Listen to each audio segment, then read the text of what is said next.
Are you looking for more compassion and grace in your life? You might be asking, what's the difference between the two? Well, let me tell you a story. Have you ever encountered somebody, let's say in a grocery store, who wasn't very kind to you, and you found out later on that somebody knew that particular person, and they were going through something really, really difficult? At the time they were yelling at you, you didn't have a lot of grace. When you found out that person maybe lost their father, that same week had to put their mother into a nursing home, then you went to what? You went to compassion first, right? You went from compassion for that person to having grace. And I think we do that a lot with other people, but what about doing it with yourself? Have you considered that? And Josh, what do you think? What do you think the three obstacles are to having more compassion? I'll say for ourselves and for other people. Jumping right into it. Okay, you want to jump right into it? Sorry, I'm a little taken aback. I wasn't quite sure where you were going with that. But it makes sense, right? No, I mean, yeah, it does. I yeah. was just kind of, I didn't know where you were going. The way you started, I'm like, okay, where is he going with this? All right, I got you now. All right, so for me, I think one would definitely be pride. I think pride and ego are kind of tied together. I think our pride and our ego tend to get in the way of a lot of things when it comes to compassion and grace. I would say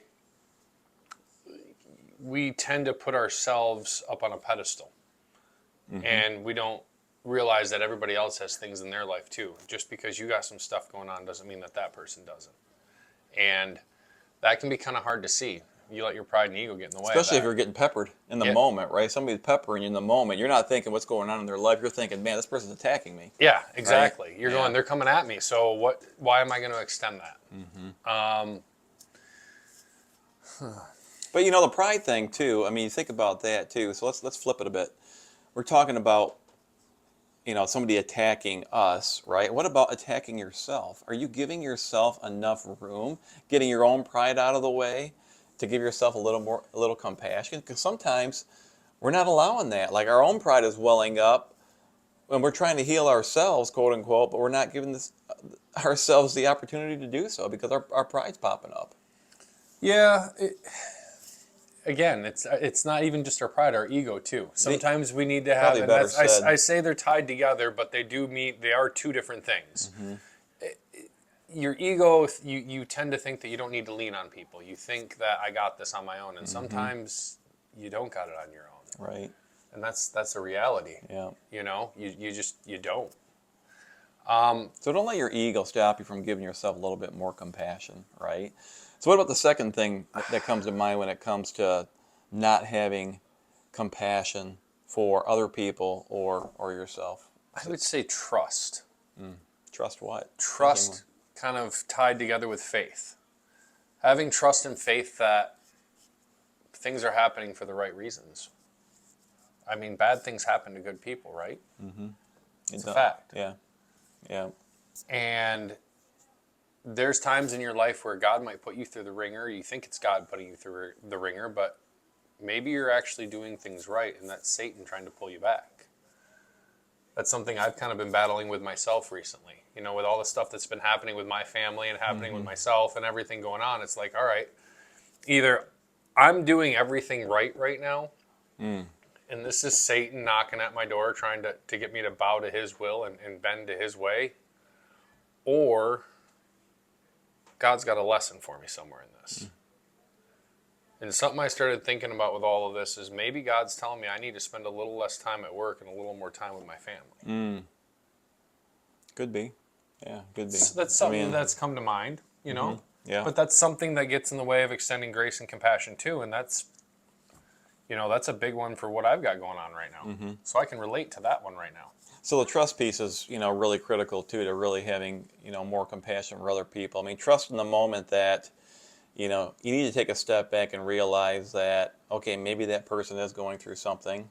Yep. And I know that they're coming at me pretty hard right now, but I need to extend them grace.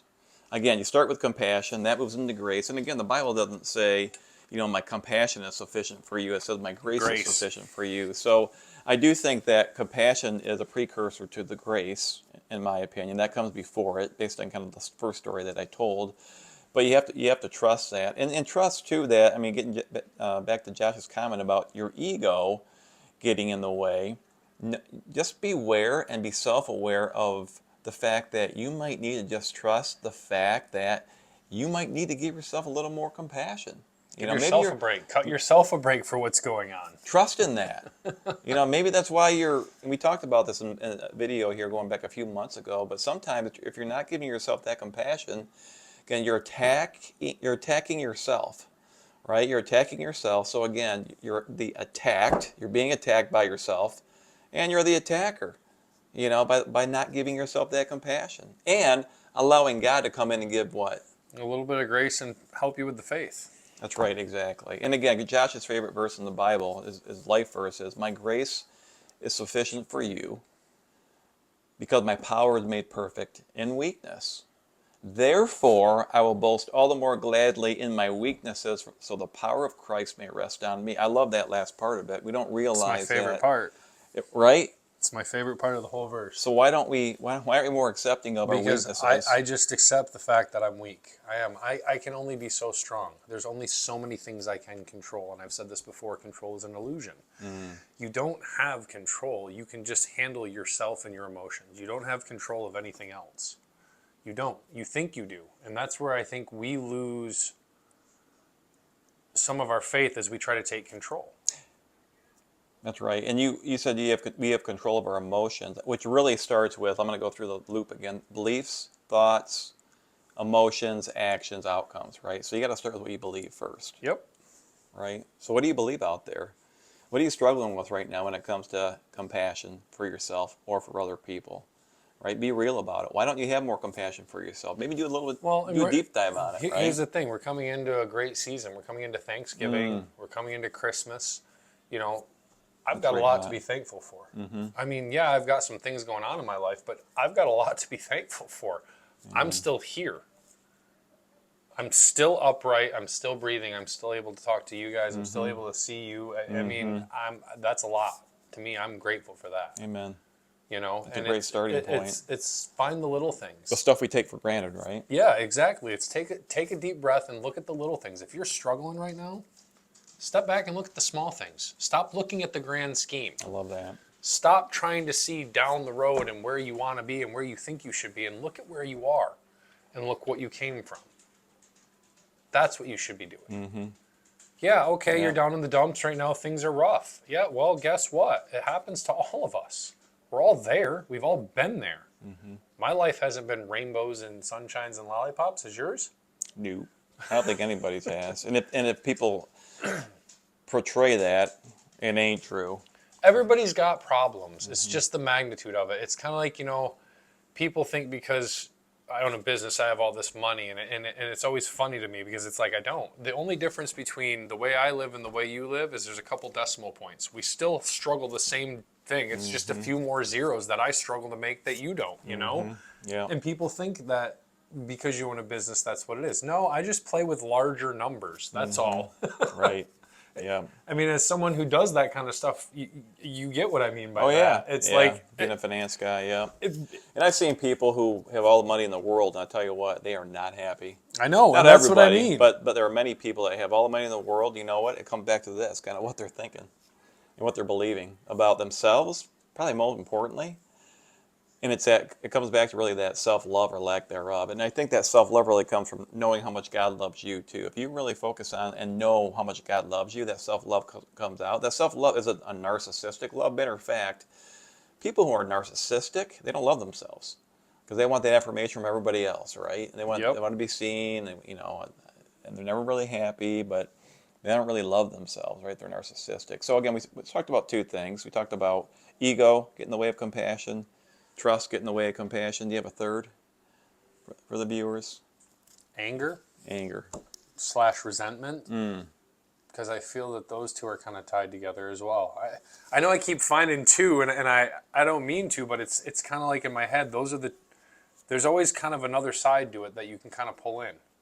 And I think anger and resentments are tied together because you end up being angry over your resentments. That's what resentments turn into, is anger. I would agree with that. So I feel like they're kind of tied in with one They're another. 100% tied in. I mean, if I'm resentful about anything towards anybody or myself, I typically move to anger. You don't move to Yeah. compassion. You don't move No. to grace. You just it's kind of like when you're driving down the road and you got Mm-hmm. that person in front of you and you're trying to pass in the fast lane and they're Mm-hmm. doing 68 miles an hour. Yeah. That's one that irritates me. Yeah. And I have to check myself and be like, all right, stop. All right, stop. Or usually a passenger will be like, all right, Josh, calm down, stop. Yeah. Because I don't know what's going on. Maybe That's that's right. maybe that's where they feel safe. Man, I had a guy pull up behind me about 2 months ago, maybe 3 months ago this past summer, driving some red car. I was just driving down the road, literally, just doing my thing. He comes by me and his red car flips me off and yells something out the window. I'm like, you've got to be kidding me right now. Unfortunately, I didn't have the compassion that I should have because I kind of chased him down and started popping off to him. Real comment. I didn't swear or anything like that, but I think I was like, really? Really? I mean, I literally kind of like pulled up to the side of him. But again, who knows what that guy had going on. Way that to have day. grace and compassion, Yeah, buddy. there was none of it there. The ego definitely got in the way, just to be honest with Absolutely you. it did. And maybe a little resentment and anger too, But I agree with that. I think resentment and anger do get in the way of having compassion. And as I kind of started out, I said, what's the difference between compassion and grace? And are they different? I think they are different. But I think sometimes, when we're there with those three, maybe we do have to go to grace first and realize what God did for us, especially Christ on the cross, right? I mean, he's hanging on the cross. Well, and that's something I've said too, is about keeping your side of the street clean. As long as you're keeping your side of the street clean, that's all you need to focus on. Stop focusing on everybody else. Focus on you. Focus on you. Keep your stuff in line. Do what you know to be right and watch what happens in your life. And can you do a little more digging around what you're thinking about yourself? And again, getting back to your mindset, what you're believing. Do you really have that compassion that you deserve to be better in your life, right? I mean, because if you can really focus on digging deep to find out where you're struggling in your life and the why behind it and your thoughts that you're having, you're going to be a better person. Well, and it's going to help you maybe dig out of a hole you might be in. That's the reality of it. We all suffer from something. There's these things called seasonal depression that's going to start here real quick. Something that we all know about and is real because we live in a state where we go from beautiful sun to darkness. Yeah, most of the day, right? Yeah, and it's hardly like any sun. You leave the house and it's dark, and you drive home and it's dark. And they're typically cloudy days in the wintertime where we live, right? Yep. So, So Yeah. seasonal depression is going to start setting in. So how do you manage that? Again, extend yourself a little compassion and grace and find something to do outside. Get outside, serve into others. That's what we've talked about. yeah, we were part of a Bible study group here, and one of the people said we should be serving more. And I was like right away, I was like, yeah, we got to be doing that. So next Monday we're going. I'm signing up, and we're going to take a class on, I don't know exactly what we're doing, but how to serve these certain people that we're going to be kind Nice. of extending some compassion to here going forward. So, and maybe that's the start of it too. Maybe in order for you Maybe to have more that's where it compassion for starts. yourself, you got to go have compassion for other people first and foremost. Maybe you got to go apologize to somebody today, right? And say, you know what, I'm sorry. I said that to you. I wasn't thinking. Even though they might have been wrong, man, that's where you really become big, right? I know you have a hard time doing that. Anybody I does. don't even like but- admitting I'm wrong when I'm wrong. Now Okay. you want me to go admit I'm wrong when I wasn't wrong? Yeah, we won't go there right now. We'll be on here for an hour talking about that. But any parting comments for the crew out there, Josh? We wrap it up here. Again, he's just being real. Wait a minute. But let's get back to this. You want me to apologize when I'm not wrong? Yeah, maybe you should do that still. You're crazy. What about Jesus on the cross? What did he say? Father, forgive them, for they know not what they do. And he's hanging on the cross. I don't know, man. He's better than me. The most courageous thing he ever did, I think. He's better than me. Most courageous thing that he ever did. So it's been Finding Hope in a Suffering Society. I'm Rob. I'm Josh. We're here to help you find the beauty. In the darkness. If you found that light, Please go show your glow to the rest of the world. see you in the next video. See you guys. The